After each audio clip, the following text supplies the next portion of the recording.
Yan, natanggal ko na. Yan na. Ito na problema ko.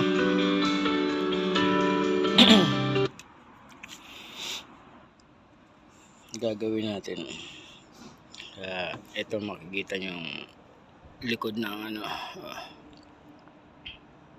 Yan ang laman yan. Yan yung mga gustong matuto.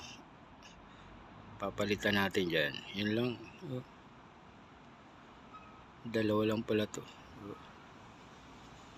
Kala ko yun lang papalitan natin ng dalawa.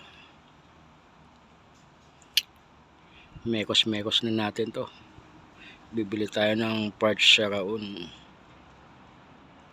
para magawa to.